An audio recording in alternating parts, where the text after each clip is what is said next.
আসসালামু আলাইকুম। Fahmida's little kitchen and ব্লগসে আপনাদের সবাইকে স্বাগতম। নতুন একটা ভিডিও নিয়ে হাজির হয়ে গেলাম। কেমন আছেন সবাই? আশা করছি ভালো। 2024কে বিদায় দিয়ে 25কে বরণ, তাই না? কেমন গেল 2024 সবার? আমার আলহামদুলিল্লাহ মিশ্র কেটেছে। অনেক ভালো বা খারাপ তা না, মিশ্র। তার মাঝে ম্যাক্সিমাম টাইমই অসুস্থ ছিলাম। তারপরও আলহামদুলিল্লাহ বলবো যে আল্লাহ যেমন চেয়েছেন তেমনই আমাকে রেখেছেন। উনি চাইলে এর থেকেও খারাপ থাকতে পারতাম। এই আমার বাসা আর হসপিটাল, এই ডাক্তারের কাছে দৌড়াদৌড়িতেই আমার একটা বছর কেটে গেল। কীভাবে কেটে গেল চোখের পলকে ডিগ্রি পেলাম না। তারপরও সব কিছুর জন্য আলহামদুলিল্লাহ বলতে আমি পছন্দ করি সব ক্ষেত্রে। যেমন রেখেছিলেন, যেমন কেটেছে আলহামদুলিল্লাহ। আপনাদের কেমন কেটেছে? কী অ্যাচিভ করলেন 2024 সালে? আর 2025-এর প্ল্যান কী? আমার মাঝে কিন্তু শেয়ার করতে পারেন। আমি শুনেছি দুঃখ শেয়ার করলে নাকি একটু কমে। যদি কোনো দুঃখের কথা থেকে থাকে আমার কমেন্ট সেকশনে লিখতে পারেন। আর কি অ্যাচিভ করতে চান 2025 সালে সেটাও জানাতে পারেন। আমিও কিন্তু আমার প্ল্যানের মধ্যে আপনার প্ল্যানটা সামিল করতেও পারি। তো যাই হোক, নতুন একটা ভিডিও স্টার্ট করেছি। আজকে ছেলের হচ্ছে রেজাল্ট দিবে। আর ইয়ার এন্ডিং আলহামদুলিল্লাহ ভালোই কাটছে। আমার 31st কোনো প্ল্যান নেই। এখন বয়স হয়ে গেছে, এখন আর কি প্ল্যান বলেন? বাচ্চাদের মজা পাবে এটাই হচ্ছে বড় বিষয়। আমার ছেলে ব্যাকগ্রাউন্ডে সাউন্ড করছে, কেউ কিছু মনে করবেন না। যাই হোক নাই হোক, আজকে হচ্ছে ছেলের রেজাল্ট দিবে। আর 2024 আর দেখা হবে না কারোর সাথে। আর 25-এ গিয়ে দেখা হবে ইনশাল্লাহ, যদি আল্লাহ বাঁচায় রাখে। যদি আমার ব্যবহারে কেউ কোনো কষ্ট পেয়ে থাকেন, নিজের সুন্দর মন, নিজের সুন্দর চিন্তা দিয়ে ক্ষমা করে দিবেন। আর আমাকে সাদরে গ্রহণ করবেন। আমি আমার লাইফে কিছু চেঞ্জ আনতে চাই। আপনারা সবাই দোয়া করবেন যাতে আমার যে প্ল্যানগুলো আমি করেছি যে 25 সালে, সেগুলো যাতে ফুলফিল করতে পারি। যেগুলো শেয়ার করার মতো ইনশাল্লাহ শেয়ার করব। তো ঠিক আছে, ভিডিওটা দেখতে থাকেন। গিয়েছিলাম হচ্ছে ছেলের রেজাল্ট আনতে। মাশাল্লাহ আলহামদুলিল্লাহ, ছেলে আমার হচ্ছে চতুর্থ আর পঞ্চমের মধ্যে টাই হয়ে পঞ্চম হয়ে গেছে। Bad luck. তারপর আলহামদুলিল্লাহ বেশ খুশি সে। তার এই ছোট ছোট খুশিগুলো, এই অ্যাচিভমেন্টগুলো আমি ধরে রাখতে চাই, তাই ভিডিও আকারে আপনাদের মাঝে শেয়ার করি আর কি। নুসরাত জাহান এদের সিপিএ ভাই বাট নাম্বার কম বেশি আছে, কিন্তু 4 5 6 7 সিপিএ ঠিক আছে, নাম্বারও ঠিক আছে। চারের সিরিয়াল মানে 4 আর 5 জানি কি 4 আছে?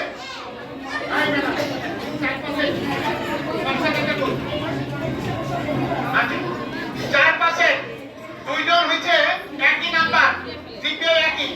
আমরা দুই অভিভাবককে ডাকবো, আপনারাই তুলবেন, তাহলে আর আমার দোষ দিতে পারবেন না। কারণ আমি যদি তুলি এরপরে 5 আর 6 4 5 হলো 6 7 6 7 হলো। ছেলে যেহেতু অনেক ভালো রেজাল্ট করেছে, ছেলের বাবাকে এসেই ফোন দিয়ে বলেছে বাবা আজকে বাইরে খাবো। তো যেহেতু আজকে রাতে ডিনারটা হেভি হবে, তাই জন্য আমি দুপুরবেলা সিম্পল, একেবারেই সিম্পল কিছুই রান্না করতে চাচ্ছিলাম। কোনো ঝামেলা করতে চাচ্ছিলাম না। তো তাই জন্য সিম্পলি হচ্ছে একটা তরকারি রান্না করব আর ছেলের জন্য কিছু একটা করে নিব আর কি। তো এখানে আমি রান্না করছি লাউ শাক দিয়ে, চিংড়ি মাছ দিয়ে, সিম দিয়ে, আলু দিয়ে, মজার একটা তরকারি। তো আপনারা দেখতে থাকেন রেসিপিটা।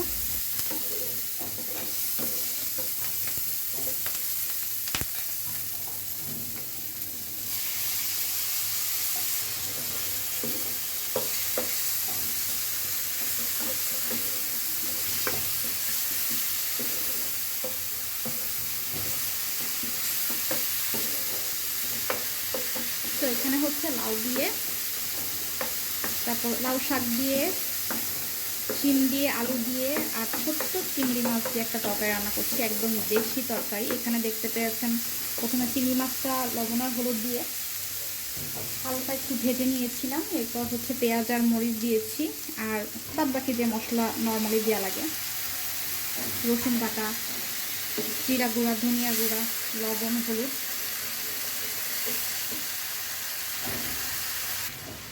সবগুলো মশলা খুব ভালো মতন কষাই নিব প্রথমে। এরপরে এই যে লাউ শাক দিয়ে দিই।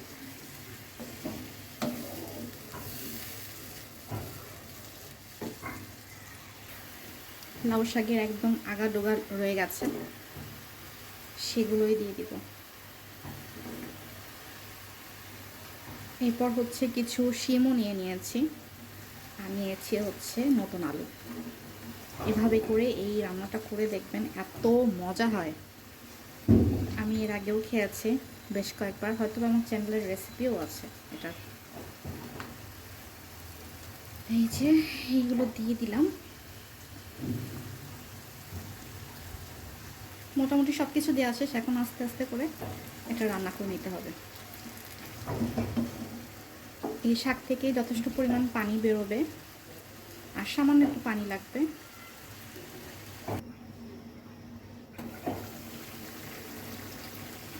এই যে শাক থেকেই প্রচুর পানি বেরিয়েছে।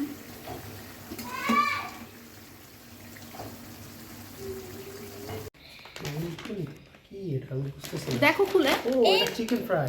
চিকেন ফ্রাই কিসের মধ্যে রাখবো? তুমি কথা বলো না, এই যে লন্ডন আছে তারপরে লন্ডন সাবারে না, এটা সাবান নবীনগর। নবীনগর লন্ডনস।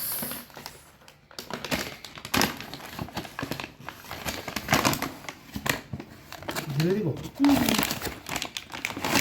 ঢাইলা দাও। চিকেন ফ্রাই কেউ চিকেন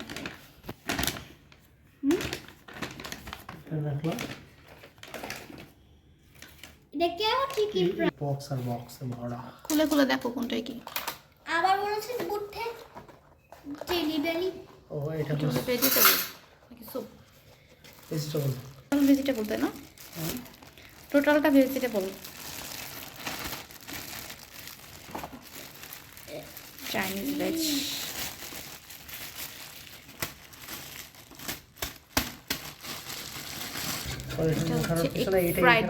এটার ভিতরেই থাক। Fried rice. ঠেলা দাও, ঠেলালে সুবিধা হবে। ভালো। এটা হচ্ছে এই যে প্রন রাইস। এই যে এটা করে নাও। কোন জায়গায় ঢালবো?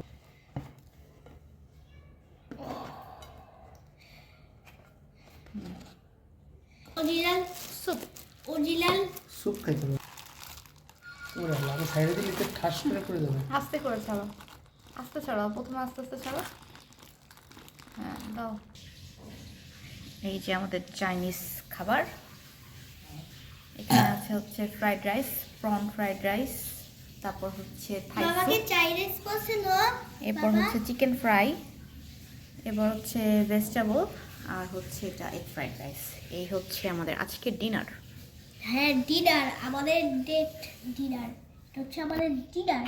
মোটামুটি স্যুপটাও টেস্টি, ভেজিটেবল একটু আসলে খেয়ে তো দেখি। আমরা এ প্লাস, আমি এ প্লাস করেছি, এর জন্য সুন্দর সুন্দর খাবার নিয়ে আসছে। তাই হ্যাঁ মাশরুম আর হচ্ছে চিকেনের একটা ভেজিটেবল। মাশরুম খেলে আমাদের বিপদ হয়। এটা কয়টা দিছে? 8টাই তো দিছে। বিষ দাও, এইটারে তোলার জন্য তো সেই ওই সেই সামনে তো নিয়ে খেলে তো হয়। এই যে চিকেন ফ্রাই তাই তাও আমি খাওয়া দিই। মজা। অন্তরের দাম Yum, yum. মনে হয় আলাদা, এটা মনে হয় প্যাকেজে থাকা দেখতে। কিসে দিব মারে, কিসে দিব? দাও একটা বাটিতে দাও। ওই স্যুপ দিও না, এগুলো দাও।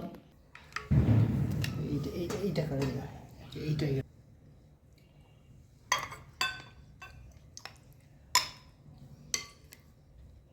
দোলবাল দোলবাল মজা। চামচ খাই। এটা আম্মুকে দিবা। এই আমি এটা দিয়ে খাবো না। একটু মজার জিনিস খাও, একটু খেয়ে দেখো কেমন। না আমি খাবো না, এটা এটা ভালো লাগে। ফ্রাইড রাইস খাবে শুধু, ফ্রাইড রাইস। মার চামচ দাও তো। এই যে চামচটা নাও।